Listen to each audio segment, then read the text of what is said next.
ട്രംപിന് Russian president Putin പുല്ലുവിലയാണ് കൊടുത്തിരിക്കുന്നത്. കാരണം അന്ത്യശാസനമൊക്കെ ട്രംപ് കൊടുത്തു കഴിഞ്ഞു. പോയി പണി നോക്കെന്ന് പറഞ്ഞ് രാപ്പകൽ ഉക്രൈനിലേക്ക് ആക്രമണം നടത്തുകയാണ്.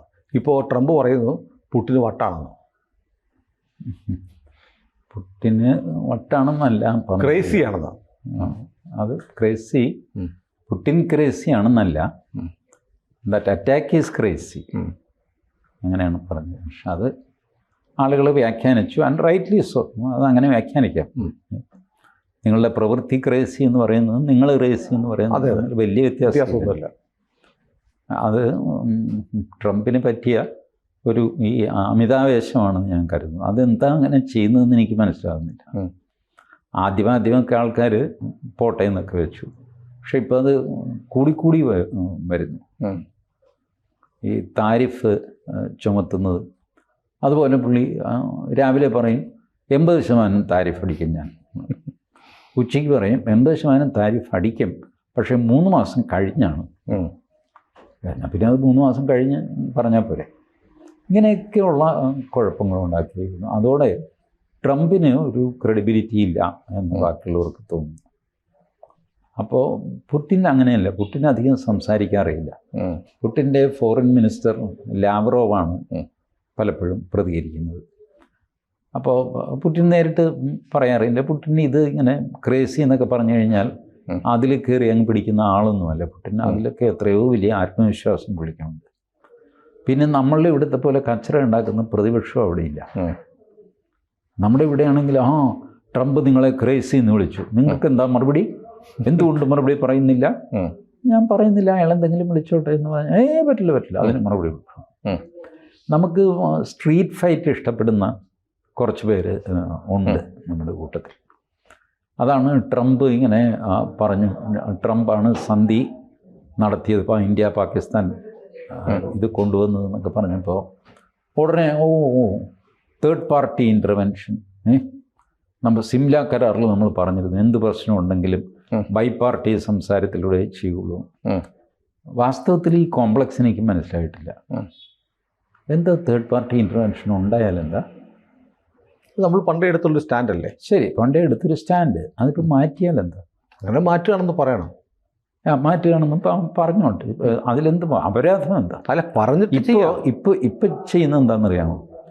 ഈ ബൈലാറ്ററൽ അല്ലാതെ വേറെ ആരെങ്കിലും ഇടപെട്ട് കഴിഞ്ഞാൽ എന്തോ ആകാശം ഇടിഞ്ഞു വീഴും എന്നുള്ള മട്ടിലാണ് ആൾക്കാരുടെ. അതിങ്ങനെ ഒരു സെറ്റിൽഡ് ആയിട്ടുള്ള വ്യവസ്ഥ ഉള്ളതുകൊണ്ടല്ലേ? അല്ല, എന്താ ഒന്ന് ഔട്ട് ഓഫ് ബോക്സ് ചിന്തിക്കുന്നേ.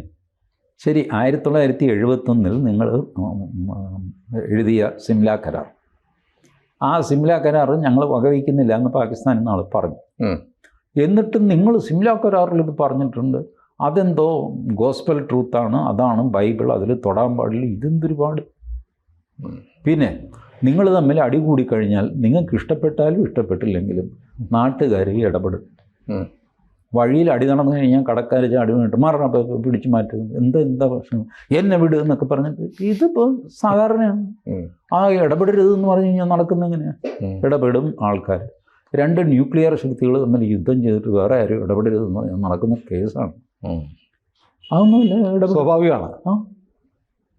ഈ നമ്മൾ അനാവശ്യമായിട്ട് മറ്റുള്ളവരുടെ കാര്യത്തിൽ ഇടപെടാറില്ല. കാരണം നമുക്കതിന് നേരമില്ല. നമുക്ക് നമ്മുടെ പ്രോഗ്രസ്, എക്കണോമിക് പ്രോഗ്രസ് ഇതൊക്കെയുണ്ട്. നമ്മൾക്ക് ഇപ്പോഴും നമ്പർ 1 സ്ഥാനത്ത് എത്തിയിട്ടില്ല, നമ്മൾ ആസ്പയർ ചെയ്യുന്നു. അങ്ങനെ ആ രീതിയിലുള്ള മോഹങ്ങൾ നമുക്കുണ്ട്. ഈ 1ാം സ്ഥാനത്ത് എത്തിയിരിക്കുന്ന ട്രംപിനുണ്ടല്ലോ, അയാൾക്കിനി മോഹമൊന്നുമില്ല, വേറെ ആരും 1ാം സ്ഥാനത്ത് വരാതെ നോക്കിയാൽ മതി. അതുകൊണ്ട് അയാൾക്ക് ചുമ്മാ ഇരുന്ന് കഴിയുമ്പോൾ മറ്റേ വഴക്കിലൊന്നും ഇടപെട്ടാലോ, ഇതിലൊന്ന് നീ അവിടെ പോയിട്ടൊന്ന് പറ, ഇങ്ങനെയൊക്കെ ചെയ്യും. ആ കാരണമൊരു റിലാക്സ് ആയിട്ടിരിക്കുകയാണ്. നമ്പർ 1 എക്കണോമിക് പവറാണ്, നമ്പർ 1 മിലിറ്ററി പവറാണ്. Nothing to achieve, only to see that nobody is competing with you. 2ാമൻ 1ാമനാവാതെ നോക്കുക, 3ാമൻ 2ാമനാവാതെ നോക്കുക, ഈ ജോലി മാത്രമേ ഉള്ളൂ. അപ്പോൾ അവർക്ക് ഇതിനൊക്കെ സമയം കിട്ടും. പക്ഷേ ഈ ട്രംപ് വന്ന കാലം മുതൽ പുടിൻ താൻ പറഞ്ഞാൽ കേൾക്കുന്ന ഒരാളാണ്, തനിക്ക് വലിയ സ്വാധീനം ഉണ്ടെന്നൊക്കെ കാണിക്കാൻ ഒരുപാട് സ്റ്റേറ്റ്മെൻറ്റ് നടത്തിയിട്ടുണ്ട്. ഞാൻ വന്നാൽ 1 മണിക്കൂർ കൊണ്ട് അവസാനിപ്പിക്കുമെന്നൊക്കെ പറഞ്ഞിരുന്നു. പക്ഷേ അതിനുശേഷം ഒരു മീറ്റിങ്ങിന് ഹോട്ട്ലൈൻ ടെലിഫോൺ കോൺവെർസേഷന് വേണ്ടിയിട്ട് ട്രംപ് അങ്ങോട്ട് വിളിച്ചപ്പോൾ 1 മണിക്കൂർ കാത്തിരുത്തിച്ചു പുടിൻ. ഒരു ബിസിനസ് മീറ്റിംഗ് ഉണ്ടെന്ന് പറഞ്ഞു. 1 മണിക്കൂർ കാത്തിരുന്നു എന്ന് പറയരുത്, 1 മണിക്കൂർ കഴിഞ്ഞ് വിളിക്കാൻ പറ. അതെ, 1 മണിക്കൂർ അയാളുടെ തിണ്ണയ്ക്ക് ഇയാൾ പോയി താടിക്ക് കൈ. അല്ല ടെലിഫോണിലാണല്ലോ. അല്ല ടെലിഫോൺ ഹോൾഡ് ചെയ്യല്ലോ. അല്ലല്ല, എന്നാൽ പോലും ഈ നേരത്തെ സമയത്ത് വിളിക്കുന്നു നേരത്തെയൊക്കെ പറഞ്ഞിട്ടാണ് രണ്ട് രാഷ്ട്രത്തലവന്മാർ തമ്മിലുള്ള. അങ്ങനെ ആയിരിക്കില്ല, അതല്ലേ അങ്ങനെ ഈ കാരണവരുടെ ഭ്രാന്ത് അങ്ങനെയൊക്കെയാണ്. ഞാൻ വിളിക്കുമ്പോൾ അവൻ ഫോൺ എടുത്തോളണം, ഇതാണ് പുള്ളിയുടെ. ഇത് ആലോചിച്ച് നോക്കിയേക്കാം, പുള്ളി തോറ്റ് തിരഞ്ഞെടുപ്പുണ്ടല്ല, ജോ ബൈഡൻ ജയിച്ച തിരഞ്ഞെടുപ്പ്.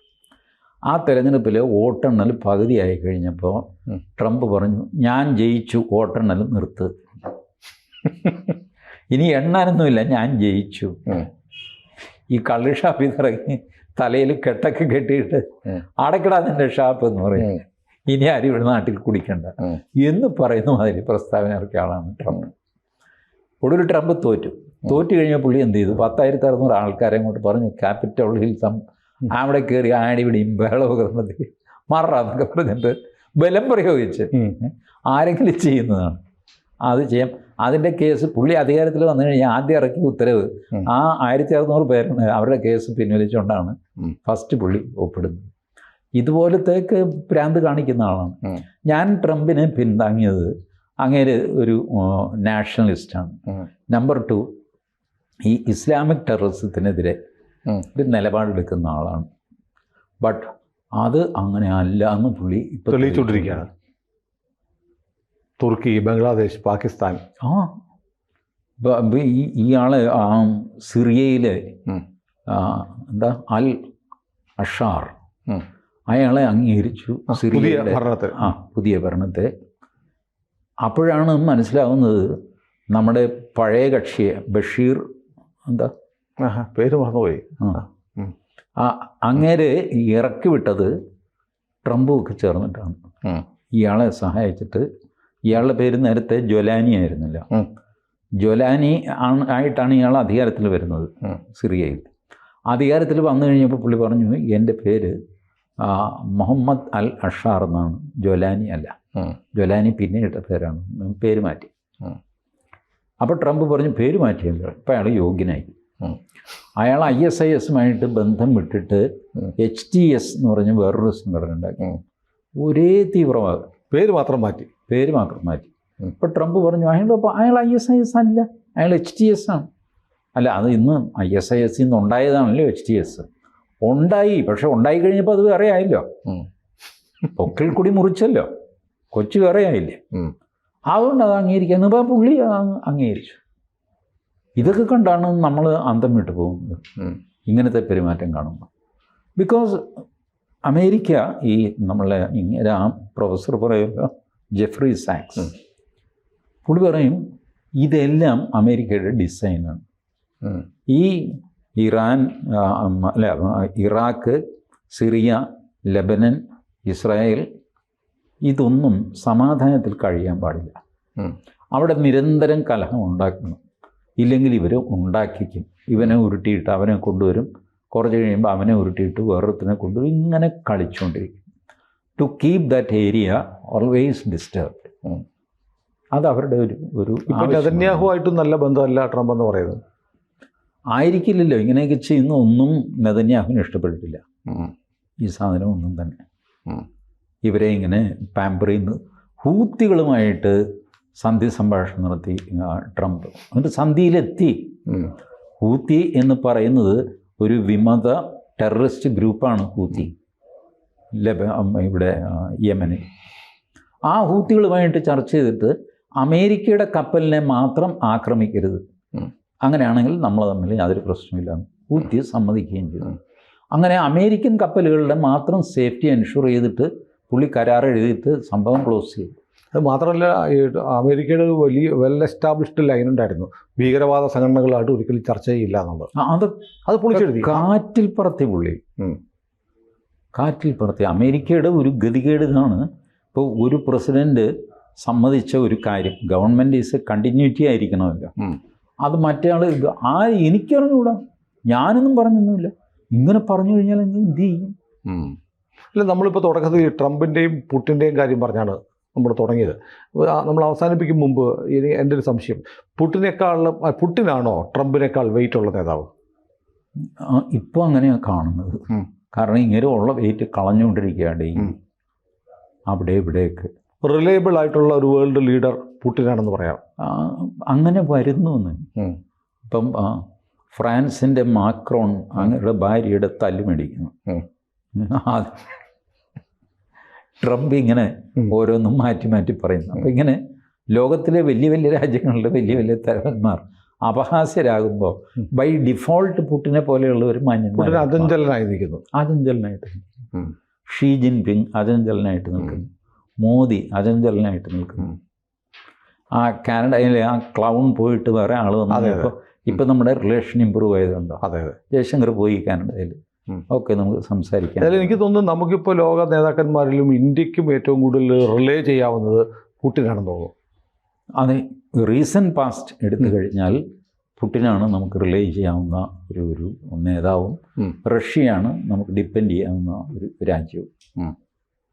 ഏതായാലും അത് നമുക്ക് നമ്മുടെ സർക്കാരിനും കൃത്യമായി ബോധ്യമുണ്ടെന്ന് തോന്നുന്നു. ഇപ്പോൾ അത് മാറി മറിയാൻ വലിയ നേരം വേണ്ട. അതാണ് ഞാൻ പറയുന്നത്. പെർമനന്റ് താല്പര്യങ്ങളേ ഉള്ളൂ. പെർമനന്റ് സുഹൃത്ത് എന്നുള്ളത് മറന്നേ. റഷ്യ എക്കാലത്തും ഒരു പ്രോ ഇന്ത്യ നിലപാട്, ഇന്ത്യയെ സഹായിക്കുന്ന നിലപാട് എടുത്തിട്ടുണ്ടല്ലോ. ഇല്ല, അത് അമേരിക്കയ്ക്കെതിരായ നിലപാടായിരുന്നു, അല്ലാതെ ഇന്ത്യയെ സഹായിക്കാൻ എടുത്തതല്ല. അമേരിക്കയ്ക്കെതിരായ രാജ്യങ്ങളൊക്കെ എൻ്റെ കൂടെ വാ, അപ്പോൾ ഇന്ത്യയും കൂടെ കിട്ടി. അങ്ങനെയാണ് സോവിയറ്റ് യൂണിയൻ്റെ പാതയിൽ ഇന്ത്യ പൊക്കോണ്ടിരുന്നത്. സോവിയറ്റ് യൂണിയൻ തകർന്നു, ഇന്ത്യക്ക് എന്ത് ചെയ്യണമെന്ന് അറിഞ്ഞൂടാ. അത് ആകെ കൂടെ അവ്യവസ്ഥയായിരുന്നു. ഈ സോവിയറ്റ് യൂണിയൻ്റെ തകർച്ചയ്ക്ക് ശേഷം പുടിൻ വന്നു കഴിഞ്ഞിട്ടാണ് സ്റ്റേബിൾ ആകുന്നത്. ഇവൻ പുടിൻ്റെ ഭരണത്തിൽ തന്നെ പ്രതിഷേധമുള്ള ഒരുപാട് പേരുണ്ട്. പ്രതിപക്ഷത്തൊക്കെ അവിടെ ഒതുക്കിയിട്ടിരിക്കുകയാണ്. അപ്പോൾ ഏതായാലും ഒരു സ്റ്റേബിൾ റഷ്യ ഉണ്ടായത് ഇദ്ദേഹം വന്നതിന് ശേഷമാണ്. അപ്പം നമ്മളുമായിട്ട് നല്ല റിലേഷനായി. പിന്നെ ഈ യുക്രൈൻ യുദ്ധം വന്നു കഴിഞ്ഞപ്പോൾ സാങ്ഷൻസ് വന്നു, യുണൈറ്റഡ് നേഷൻസിൻ്റെയും നാറ്റോയുടെയും ഒക്കെ. ആ സാങ്ഷൻസ് വകവയ്ക്കാതെ റഷ്യയിൽ നിന്ന് എണ്ണ വാങ്ങിയത് നമ്മളാണ്. അതിൻ്റെ ഒരു നന്ദി റഷ്യക്കുണ്ട്. കഴിഞ്ഞ ദിവസവും ലാവ്റോവ് പറഞ്ഞു. ഇൻറ്റഗ്രിറ്റി എന്ന് പറഞ്ഞു കഴിഞ്ഞാൽ ഞാൻ കണ്ടത് ഈ ഡോക്ടർ ജയശങ്കറിൻ്റെ പെരുമാറ്റത്തിലാണ്. അദ്ദേഹത്തിൻ്റെ രാജ്യത്തിൻ്റെ താല്പര്യം അദ്ദേഹം തുറന്നു പറഞ്ഞു.